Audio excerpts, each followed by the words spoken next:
what is interesting for us is not the final blow you're gonna put on a Cyclops, but how you can handle and manage a fight against different creatures and mystical beasts at the same time. Coming from Odyssey, we wanted to keep the ability system that allow you to perform special attacks in the fight, like the now famous Sparta kick. And obviously we also wanted to push further the mythical and fantastical aspect of the fight, both for the player and for the enemies.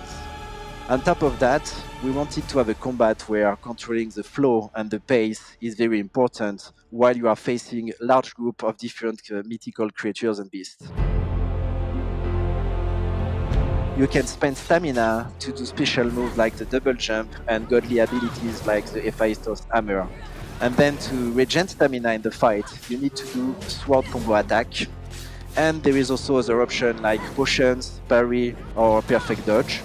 So it's pretty simple, you spend stamina to do crazy stuff and then you do sword attacks to get stamina back. Above the enemies you can see a blue gauge, that is the stun gauge. And to fill it up, you need to do axe attack, parries or special abilities. And once that gauge is full, the enemy is stunned. It's allowing you to deal a large amount of damage to that enemies and to regen some stamina.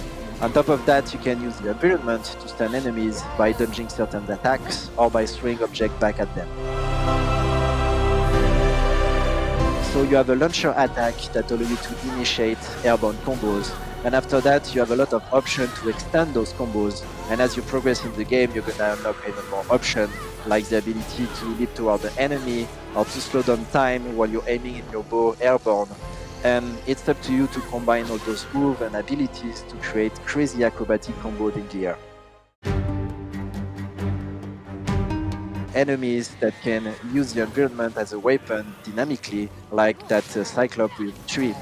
And also you that can use it at your advantage, like here where you take cover behind a column and then using part of the destroyed color to send it back to the Cyclops.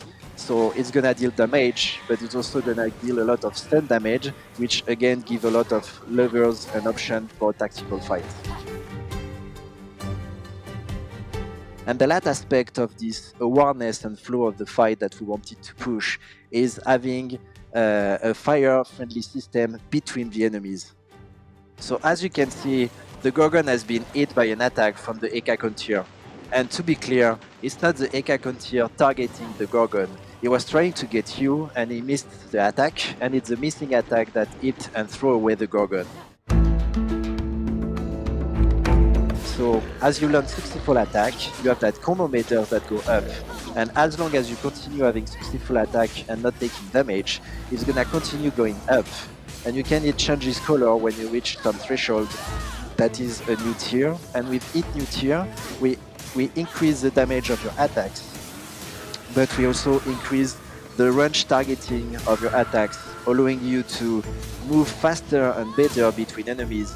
So when you start to be good at it and have a high combo meter, you're moving around the fight like a lightning bolt of Zeus and giving a lot of damage to enemies. And as you can see, it's a very exciting and cool feeling to do, and it forces you to use all the tricks in the book to avoid taking damage and keep that meter up. So as you can see, I'm pretty good at that, but don't worry, everyone can be good, and I'm sure you will be able to even do better than me at some point in the game.